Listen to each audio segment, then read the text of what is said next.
Coming up, I'll be talking with David Hilgendorf and Mary Vanderleest about the Friends School plant sale, next on St. Paul Forum.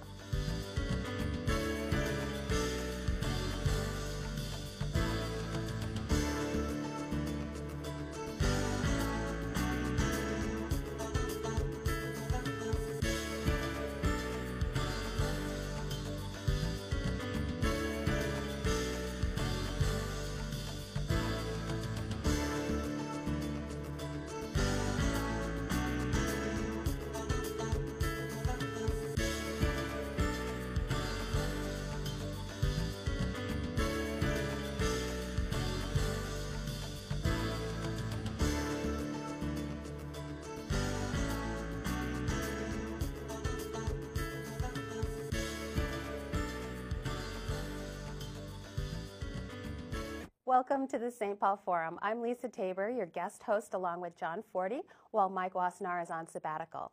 Today I'm talking with Mary Vanderleest and David Hilgendorf, two folks who are leading the efforts at the Friends School for the annual plant sale coming up on Mother's Day weekend, correct? Right? Yep. Thank you for being here and welcome. I'm so excited to talk about this huge plant sale. I have lived here in St. Paul for about 12 years, and every year I hear about the plant sale. And I have to admit I haven't been, but now after learning more about it and seeing your website and hearing about all the wonderful things, I am definitely going to check it out this year. So really excited. I appreciate you being here because I'm also very interested, and I like to think that our viewers are interested as well in the Quaker School, which is a very interesting independent school, as well as the plant sale, which has become a staple, an annual event for our community. So with that, I'm going to start a little bit with David and ask you about the Friends School. Can you tell us a little bit about what makes the Friends School different from other independent schools? Sure. Well, Friends School is a school that uses progressive education as a philosophy and Quaker education. It's a Quaker school, and it's a kindergarten through 8th grade school. So and one of the things that makes it unique is the Quaker aspect of it, and that at the forefront is the progressive education by John Dewey. John Dewey was the founder of progressive education. One of the things that he says about it is that progressive education is like, it's not practicing for something, it's not learning about something, it is living life. And so it's the practice of and the inquiry process, finding out about things and delving into them. So a lot of our curriculum emerges from the interests that the students show, for example. And in Quaker education, more in general, one of the seeds is that there is a divine spirit in every person. And so everyone is respected, and that's student and teachers alike. And there's also an egalitarianism. So teachers and administrators aren't called by Mr., Mrs., so-and-so, but by our first name. So I'm known as David to my students, for example. Oh, interesting. And so while it's a Quaker school, though, I think I read that only 8% of your students are actually Quaker. That's right. So tell us a little bit more about the makeup then of the students and a little bit about the admissions process. You know, there are not that many Quakers in the Twin Cities, and but it's really the philosophies that draw people to the school. And so it's a liberal feeling. It's a peace school because it's a peace religion. And so the ideals, for example, are, well, many Quaker schools use an acronym called SPICE, or SPICES. And it stands for simplicity and peace, integrity, community, equality, and some schools add stewardship. Oh. And so those are some of the founding principles of the school and of Quaker education. And we try to incorporate that into all of our curriculum and into the day-to-day things that we do at the school. Admissions, what was your question about the admissions process? Yeah, a little bit about that. As an independent school, it's clearly not open to the public, so it seems like folks who are interested in attending it's not the public school system, so you don't go choose and sign up and register. There's an application process. Mm-hmm. Okay, yeah, there's an application process. It is open to the public, but there is tuition. Mm-hmm. And tuition, many of our students receive financial aid. And one of the big sources of financial aid is our plant sale, and which is one of what's the primary thing we're here to talk about. And so what a prospective parent would do is make an appointment to come visit the school, and with our admissions director, Susan Nagel, and then come visit. And sometimes there are times for students to come as well. And then they talk to people in the school, and it's best to see it when the school is in action, not like coming during the summer when there's nothing happening, because then you get to see the students with their emerging curriculum and their discovery, and it's the feel of the school is very unique. It's got a really community sort of a feel. Yeah.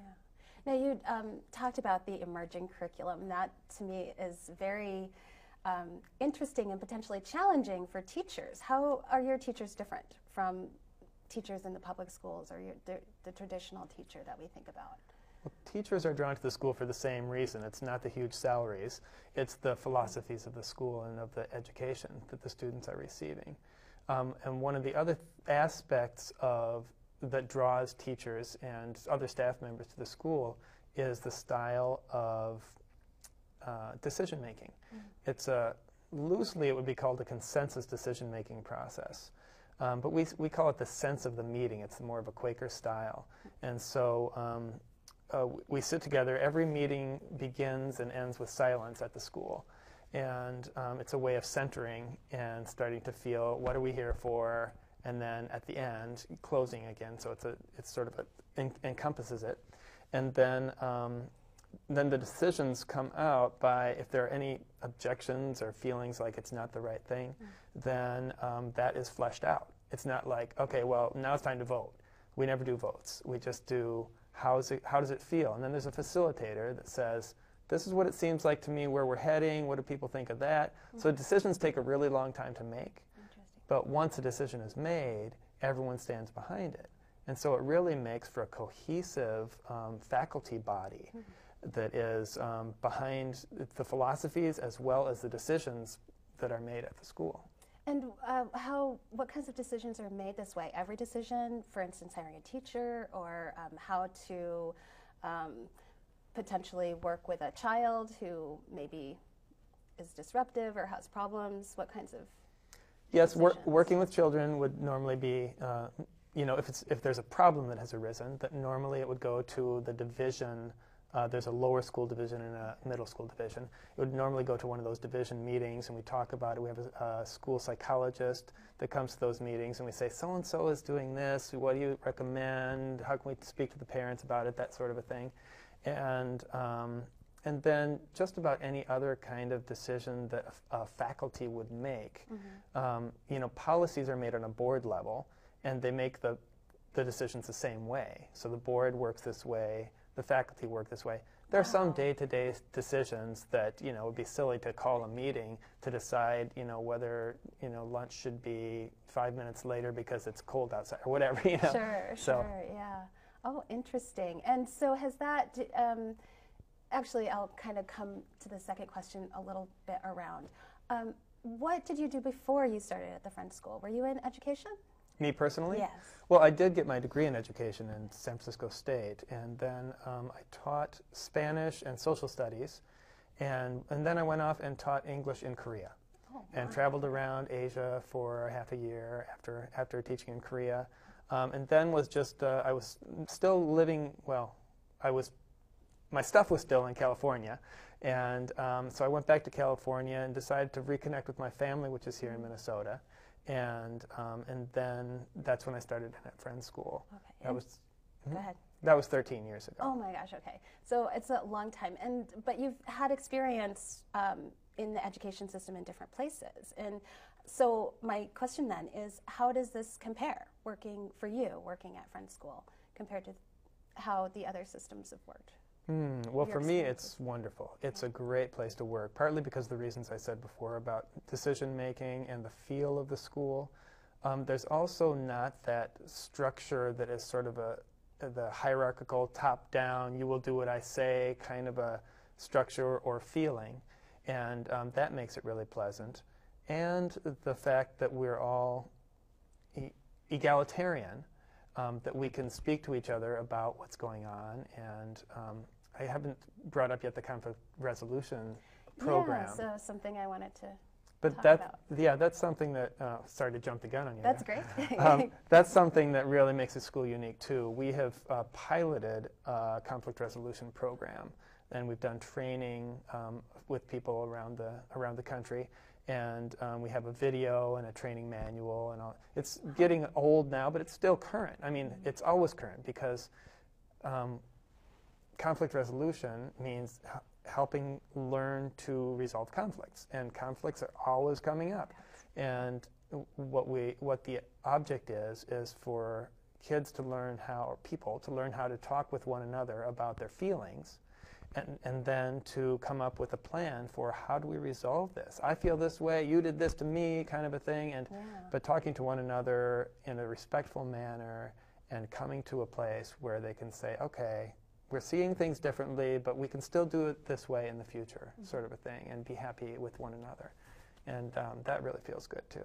That's wonderful. And another unique part of your program that I don't see often is a service learning curriculum or a service learning program. Can you talk a little bit more about that? Well, yes, we love service learning, and it's one of the, I would say, maybe the integrity part of the Quaker Spices thing that I was telling you about. Service is really important to Quakers. There are, historically, there's so much service that's related to Quakerism because there's the belief system, but you got to walk the talk. And so the American Friends Service Committee is a well-known national organization that works on all kinds of issues that are peace-related, pacifism, suffragette, the civil rights. The Quakers have been at the forefront of a lot of those movements. And so at the school, we try to go along with that philosophy as well with service learning. And one of the big, one thing is we have our Hamlin High Rise right next door to our building. And that's a building that's mostly elderly residents. And we sometimes go over there and we'll sing for them or that sort of program, but we'll also do interviews. Just this year, I think it was the 5th and 6th grade classes went over and met up with people and interviewed elderly folks about what their lives were like as youth. And then made presentations about them, or they may have made a DVD or a multimedia thing, or just written something out. And I don't even remember what your question is anymore. But I was just asking exactly what you told us about the service learning program, Oh, right. what kinds of activities you do as service learning, and how that enhances the experience for the children at the school, and it sounds like for the adults as well. Yeah. So we are about halfway through our interview. If you're just joining us, I'm talking with David Hilgendorf. Hilgendorf, you got Excuse it. me. I'm talking with David Hilgendorf and Mary van der Leest. Let's start it again. Really? And Mary van der Leest about the Quaker School and the Friends School of Minnesota and their annual plant sale. And actually, we'll run right into the plant sale now. It's a great segue. Service learning, environmental education, your different programs along the Quaker philosophy, and it seems like that culminates or is showcased actually in the plant sale. I'm just going to throw it to you. Tell us all about the plant sale, Mary. I'm going to tell you, because you said now, Lisa, that you hadn't been, and I'll tell you what I tell everyone. This plant sale is going to change your life. I'm excited for that. If you're a gardener, if you love gardening, if you're like me, who I'm terrible at gardening, but I'm always hopeful. I just put it in the ground and hope for the best. It's just such a great community experience and a selection of plants like none you'll find in the area. It's actually grown from 21 years ago now. This is the 21st sale. Wow. It started on the grounds of the school, and all the inventory, it was a couple 4-packs of annuals, and all the inventory fit under 2 pine trees.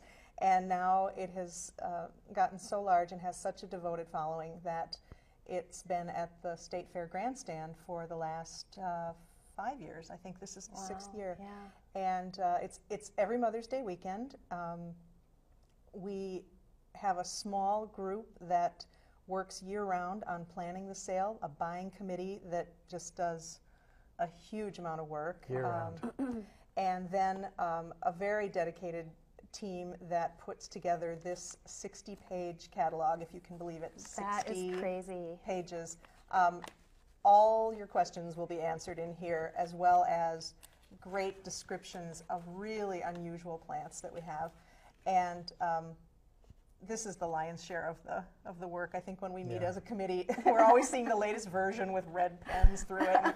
And who proofed this and who's proofing this? And it has several iterations, and it just came out a couple weeks ago. So, and then we have a dedicated volunteer base that just grabs bundles of 30 and takes them all over town to get the word out.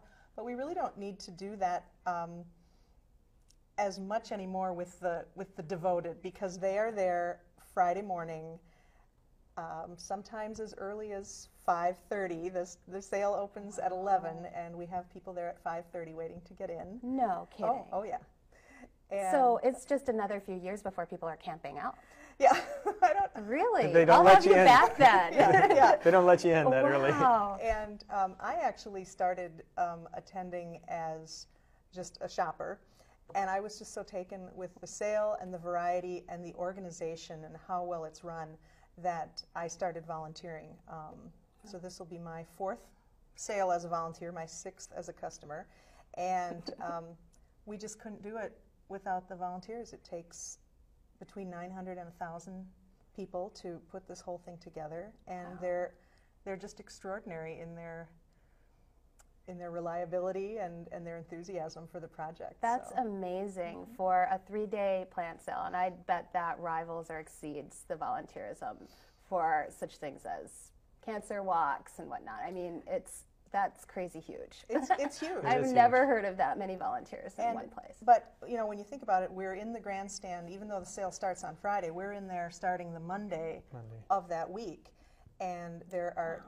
When you go to the fair and you see all the booths and everything, it is completely an empty shell when we get to take possession of it, and everything has to be built, tables and signs, and every plant has to be, carefully managed so it matches the description in the catalog where it's placed. Oh. And we rely on our volunteers, and also the students take a really active role. They have a real vested interest in the success of the sale, and so they are very much key players in the success of the sale. Another service learning opportunity for them. Yeah, I was going to say, so, and the vested interest as well, besides the learning opportunity and the opportunity to interact with the community, and is the fundraising, because this is the largest fundraiser, correct, for the Friends School, raising about $200,000 a year almost recently. Yes. Is that correct? And then the money goes to what?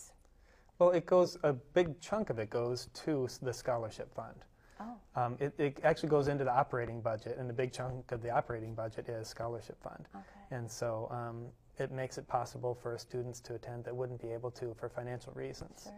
And some students receive quite a large scholarship in order for them to be able to attend, and it helps with the diversity of the school. Yes, because you're at 31% diverse, I think, something like that. So at least according to the website, which is, by the way, website? The Friends School website is at fsmn.org, and which is different from the plant sale website. It's gotten so big that we have our own website. Yeah. And that's the whole words for friendsschoolplantsale.com. Great. Well, and I'll put a plug for the website. I was visiting it, and there are a lot of there are recipes on there. Mary, since you were doing public relations, did you have anything to do with how fabulous and comprehensive this website is? No, I can't take credit for it, although all of us are contributors in one way or the other. I think after my first year as a volunteer, I wrote an article about how to conquer the sale if you're a newbie, you know, the ABCs of doing a sale. Is it on the website? And it was in one of the catalogs, but it's, you know, it's some pretty common sense stuff. You want to come early. What's happened is we used to have this line that snaked around the state fair, and everybody lined up. So, you know, the door was at the grandstand, but, you know, by 10:30 in the morning, you could be at Ye Old Mill, you know, kind of wondering, is there a plant sale around here? Because I am like 4 miles away. Wow. And so what we've done is gone to a wristband system, which we've had in place now. This will be the 3rd year, and it seems to work really well. You come about 8 o'clock on Friday morning. We're going to start handing out wristbands. Sale doesn't open till 11, but that way you can go and leave the fairgrounds, go get breakfast, cup of coffee, whatever, and come back, and so you don't have to stand in line as you used to in the past, come rain or shine. And so we've really lucked out, though, on the weather the last few years. Yeah. Where's the wood? I really don't want to jinx anything, but I wanted to mention another thing that people can do during that time is we have a vendor fair. Oh. And so it's mostly organizations that have plant-related or garden-related products. Great idea. But there's also a number of environmental organizations. Urban Farming is there, and they give out plants for people to grow in their neighborhoods. And we're also going to get, this year we have the Perma Bus coming from California, I think. It's a bus that runs on vegetable oil, and then they do workshops on sustainable living, permaculture. And so there will be things for people to do. We're hoping to get some entertainers in there to have it fun. There's a concessionaire and popcorn. And oh my gosh, so this has really become a festival, almost. It really has, and that's reflected in the crowds that we see come, especially on Friday. Now on Friday morning, we open at 11. We're open 11 to 8. And the people that are there at 11 or 5:30 a.m., they know what they're doing. They know what they want. They are veterans, and they came to play. And so they're very focused, and it gets a little hectic, I would say, the first few hours of Friday. We let groups in according to your wristband, 50 people at a time, according to whatever wristband you have. And we have a fabulous checkout system, and there's all kinds of volunteers. We all wear tie-dyed shirts, so you can't miss us. And the students are there on Friday as well, the middle school students, I think it is. And some of them, they're there for customer service, and they've done the lion's share of the work the whole week, unloading trucks, and they organize things by the plants by their Latin name and their common name. And one of the teachers told me that's their sneaky way of getting the students to love Latin. And then on Friday, they're there for customer service. And some of the students serve as what they call section leaders. And they are responsible for one particular part of the catalog. And then they know that like the back of their hand. They're able to direct people. They're able to answer questions. And in this craziness that's going on with people pushing wagons of every contraption, we have some shopping carts available, but people bring their own handmade, customized, hilarious carts. Really hilarious. Oh, yeah. We've seen dog kennels on wheels, and my favorite one is made out of plastic piping, and it's 3 sleds that's 3 tiers high. It has a little Minnesota license plate on the back. So this is all, you know, they're all dodging each other and trying to get the great deals. And in the middle is, one year was one young section leader, and everyone was just passing her by, and she said, "Would anyone like to know about the heirloom tomatoes?" and she was so earnest and so willing to help. And I said, "I would like to know about the heirloom tomatoes," and she looked so pleased. But they take a lot of responsibility, and I think the shoppers really look forward to seeing the students there too. Oh, that's great. Yeah. And then I'm sorry. I was going to say Saturday. So Friday we have a big dent. Saturday we restock a lot of the annuals and some of the herbs, and so don't be dismayed if you don't come Friday. And then on Sunday, Mother's Day, everything is half price. Wow, great. Well, you have walked us through this whole experience very well, but we also have a video, a time-lapse video, that we're going to run so that everybody can actually see that for themselves, and then we will close. Great. Yes, so now we'll run the video.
Thank you so much, Mary Vanderleest and David Hilgendorf, for being here. Really appreciate it. I am very excited to go to the Friends School, to the plant sale, excuse me.